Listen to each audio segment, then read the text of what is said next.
Hey everyone, this is Kevin from thechesswebsite.com. Today we are in round 4 of the 2016 Candidates Tournament. Winner of this tournament goes on to face Magnus Carlsen in November for the World Championship. Now we have 3 players tied for first. Sergey Karyakin, Vishy Anand, and Levon Aronian. All 3 of those players have 1 win and 2 ties. And in round 4, we have 2 of those competitors facing off. White's going to be played today by Sergey Karyakin, and Black's going to be played by Vishy Anand, winner of the last Candidates Tournament. So definitely some powerhouses facing off today. Karyakin starts out with knight f3, pawn d5, pawn e3, knight f6, and then pawn c4. And this can go a few different ways. Could kind of play like an English opening here with pawn c4. Could eventually transpose into just the queen's gambit with pawn here to d4. So a lot of different options. Both sides are kind of leaving it open. Pawn to e6, so kind of going for that queen's gambit decline line if we do see a pawn here to d4. Instead to see pawn b3, something not super common, but more typically in line with the English opening. Pawn to b3, a bishop here to b2, getting ready to get this dark square bishop involved into the game since it's kind of blocked out by the pawn here on e3, and then just getting here knight to c3, or later on pawn to d4, knight to d2 is also a possibility for white. Bishop e7. Bishop b2, as we talked about, castle on the king side, knight to c3. So deciding to go ahead and attack the center of the board. Pawn c5, pawn takes on d5. Decided does not want to go ahead and play bishop here to e2. Allow his opponent to come here, take here on c4, wants to go ahead and take this central square here on d5 instead. So pawn takes on d5, knight recaptures. Me personally, if you're looking for kind of how I would play and how I recommend a lot of players play, is pawn takes on d5. Both are going to be completely fine. I do like controlling the center of the board with my pawns a little bit early on, and also opening up the door for my light square bishop for black. A lot of times for white, you have the dark square bishop. It's very hard to get involved into the game.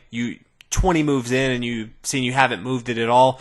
For black, it's a light square bishop right here. And so if you play knight takes on d5, it's a little bit tougher to get your light square bishop involved into the game. Now, higher levels of chess, they're always going to find creative ways to get that involved. But if you kind of look at it and you say, could I take with my pawn or my knight? One option is to just go ahead and take with a pawn. I think that's completely fine. But decides to go and take with his knights right here. Queen to c2. Just completing development a little bit. Knight to c6, pawn to h4, and this is a pretty interesting move. I really expected bishop e2, castle on the king side, pawn here to h3 potentially, just maybe trying to thwart some attack later on, but pawn to h4 is pretty aggressive, looking to start to push on the king side of the board. Still probably a little tricky with the c file semi-open right here to castle on the queen side. But pawn to h4, definitely saying that he's looking to attack on the king side of the board. Now b6 and then a3. a3 just trying to hold down this b4 square. Very potent for both the knights to come here. Would be a nice little outpost. So pawn to a3 is kind of stopping that. And then pawn to f5. So Vishy Anand trying to strike back a little bit in the center of the board, since he does see this pawn to h4. Does not want to be the one just kind of sitting back. Does want to attack aggressively. Bishop here to b5, attacking the knight, getting ready to castle on the king side if he would like to. Bishop to b7, so after the pawn to b6, solidifying this pawn chain, he can now bring his bishop out here, defend both the knight and try to control this light square diagonal right here. The knight's now going to take on d5, and then the pawn recaptures. Didn't want to do this right away.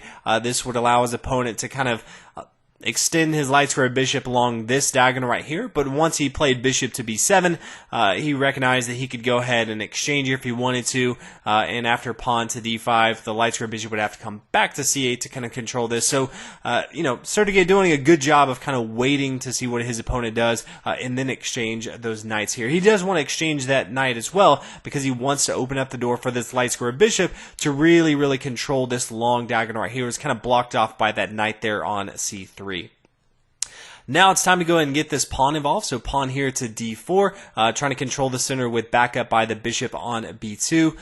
Rook to c8. The pawn can't take, because if the pawn were to take, all of a sudden we see bishop take. The bishop can't take back, because then the queen's just going to take. So because of that, black is kind of forced to, instead of take, play his rook over here to c8 first to kind of protect it. So now if he wants to, he could take with his pawn right here. But we see Kardiakin decide he wants to go ahead and take right here. Again, open up the door for his dark square bishop to kind of control. After the pawn takes, we do see castle on the king side. Now bishop to f6, just trying to make sure that white does not completely dominate this long diagonal right here. And it wasn't doing too much here on e7, just getting ready for black to castle on the king side. But since it does that, wants to get in a more aggressive spot.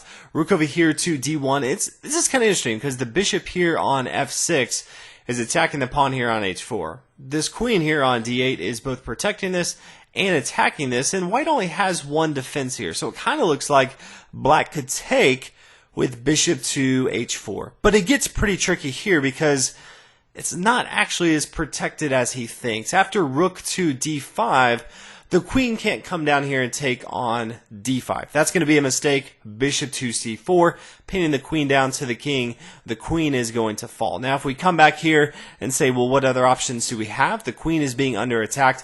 We could see queen to e7. This is no longer under attack, and also still defending the square here on h4.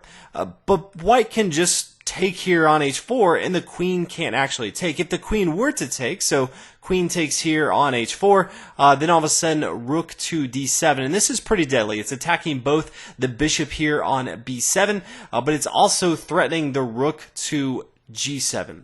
That is a huge attack. This queen can also get involved. This bishop here on c4 can get involved. So it gets pretty tricky as far as how black really wants to respond. One option could be rook to f7, just trying to kind of block this off. But then we just see bishop to b4, pinning down this rook. The rook can't move. Potentially now the knight comes up here to d8, just adding another defender on the square here on f7. But then all of a sudden the bishop could take, the knight takes, and then the queen comes up here to f5, attacking the square right here. We still have the bishop over here, and this bishop right here is still under attack. Very, very difficult for black to deal with. If we come back a few moves on board and say, okay, what if the rook does not move there? What if instead we see another move, knight to e7? Okay, if he tries to do this, instead the rook can now first take on b7. Now rook to e8, trying to hold down this material. Bishop to c4, attacking the king. King over here, h8. Now queen to c3, a little bit different move, but attacking the square here on g7. This pawn can't move. It gets very difficult. Queen could come here to g5. Defending the square here on g7, but then pawn to f4 could just kick back to g6, but then all of a sudden queen e5 is very deadly, attacking this square right here. It doesn't really matter where black goes. All of a sudden the rook can come over here to e7. If we do see an exchange on board, the queen can just take right here. It's just going way down here. Black doesn't have much material at all. White on the other side has two bishops up here. It's very difficult for black to even stop an attack from here. So all in all, it's pretty deep. You have to get deep in the weeds to actually see what all is going down. But after this rook here to d1, this pawn here on h4 is actually surprisingly secure. The bishop can't really take it, and it's starting to put a lot of pressure on the center of the board here on d5. We see black play knight to e7, just putting more defense on the square on d5 as we talked about. Now we see the bishop take here on f6, and then rook to f6, capture back that material. Pawn to g3, just solidifying this pawn chain right here on the king side. Bishop a6, we do see an exchange on board, and then the rook comes over here to a6. And then queen to c3, and the queen has a few options. It could come to d3, to be honest, attacking the rook here on a6. c3 is completely fine. It does allow him to defend the square here on e5, so if he wants to bring his knight here, he does have that possibility. But in this particular case, both sides are fairly equal in material. no one really has a clear advantage. You know, black does control the center of the board here, but he does have kind of these two pawns, kind of hanging pawns in the center of the board. Those aren't really a strong pawn chain, so it's not really as big an advantage as just controlling the center. Early on, when you have tons of minor pieces helping control this, that's one thing. Later on, it's a little bit more difficult when you have kind of your major pieces. You want them to be a little bit more involved than trying to hang on to two hanging pawns in the center of the board. Rook here to b6, attacking this pawn right here. Doesn't have to worry about too much because it has the queen. Rook c1, attacking the semi-open file. Queen to d6, defending that square here on c5. Knight e5, as we talked about, just trying to plug up the center of the board. Rook here to b7. Both sides still fairly equal as far as material on board. And then knight to d3, pawn c4, pawn takes on c4, rook c4. Queen e5, which is a nice little move after the capture right here. And the rook takes, pawn to g6, solidifying this pawn chain, which kind of makes sense, but then rook here to c5. And the exchange that Karyakin kind of went through just kind of shows you how deep of an understanding that some of these players have going into the endgame. We looked at a position 7-8 moves ago that was fairly even. There was no real advantage for either side. And then a small little exchange on board where both sides, they didn't really gain material. But all of a sudden, white now has a clear advantage. Not necessarily on the material standpoint, but he has control of this board state. This rook here on b7 is more of a defensive square. This knight on e7 can't really move too much, can't come to c6 because the rook and the knight are attacking it, can't come past d5 or f5 because his own pawns are blocking it right now. Neither king is really involved into the action, but this pawn's going to be able to push a little bit more than this pawn here on a7, and he can really hold on to that a little bit more with his rook here. So white has a much more aggressive in-game, and so Vishy Anand, for right now, either has to wait for Sergey to kind of make a mistake or just try to hold on for a tie.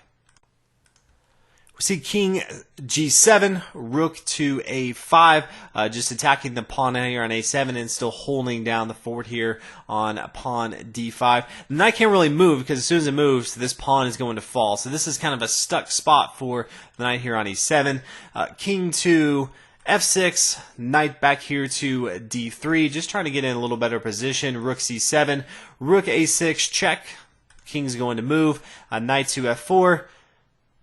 Rook d7. Now the king starts to activate. King f1. Knight to g8. It's kind of tough too because the rook comes here to d7 to allow the knight to move, but the knight's kind of moving away from the board state, but there's no other great squares. Usually I would say, especially if you're down in material, you never want to get your knight away from the action. You want to keep it involved. But you can come to c8 if he wants to. Clearly see that c6 would be a bad move. It would just be gobbled up. But c8, g8 kind of his only options, but neither of those even feel great if I kind of look at the board state. Knight to e6, check. King is forced to move, so king f7. Now knight here to d4, which kind of feels like where he wanted to be all along. Knight here to e7. And then he swings it over here to b5. So the outpost here on d4 allows him to come over here, attack this pawn here on a7. Knight c8, pawn a4. So all this, and then he kind of does the one extra move coming up the board state, which is exactly what he's going for. Rook b7, rook c6, attacking the knight. Knight's going to come back here to e7. And then we just kind of come back and forth a few moves. We have a twofold repetition. Sergey decided, okay, I can go ahead and go for the draw. If you have kind of the same board state 3 times in a row, threefold repetition is a drawn game. He looked at it and said, I have the advantage. I'm going to press this as much as I can. I don't want to draw here. So took a couple moves and then decided to go ahead and change it up a little bit. So he plays rook here to d6, attacking the pawn here. So now we kind of come back to a state where the knight can't really move. As soon as the knight moves, this pawn is going to fall. So it's kind of stuck right here. And then we see the fatal rook to b6. This is one of those where Vishy Anand, he just can't play rook here to b6. He has to kind of look at it and see that his 7th rank is just too valuable to give up. As soon as he moves, he's got to just sit there and hang on for a tie. A rook here to d7 is a complete dagger. As we talked about, the knight can't go anywhere, so it's just kind of pinned down right now. This pawn would be under attack. Also attacking this pawn, I think he thought, okay, after pawn here to a6, I can just hold on to it with my rook, and that's fine. I don't necessarily think that he looked at knight to c3. And this is where Vishy Anand decided to go ahead and resign in the game. The knight's going to come here to d6. It's going to go up a material. He has a clear advantage. At the end of the day, Sergey Karyakin is more than likely going to win the game. Now, personally, I wish that Vishy Anand would have played it out. I still think it's a tough endgame. So just so y'all can kind of see how crazy it would get, I'll kind of run through a series of moves just so you could see. Some people always ask, why would you, in this spot specifically, why would you just resign? I definitely wouldn't. I would try to see if my opponent makes a mistake. But rook e6, knight takes on d5, so we kind of know that's going to happen. Rook e5, rook takes on e7. We see an exchange on board. King takes right here. So white is up a pawn, but this is not an easy endgame. So we'll kind of go through the scenario where both sides are rushing their kings toward the center of the board. Black's probably going to get there first, so he's going to take over here on the king side, or the queen side. White's going to focus on the king side. So king e2, king d6, king d3, king c5, e4 needs to start attacking on the king side since he's not going to win the race over here. We see king b4, pawn g4, pawn takes check. King recaptures. King captures here on a4. So we do have a race here. Pawn f4, king b5. Now king d5, making sure there's no shenanigans going on. King a5, starting to push up the board. a4, pawn to f6. It didn't really matter if the pawn takes, just waste a move here. The pawn recaptures. We're going to essentially see the same thing here. But pawn a3, pawn f7, pawn a2. Queen to f8, so white does get there one move ahead. And so white does win.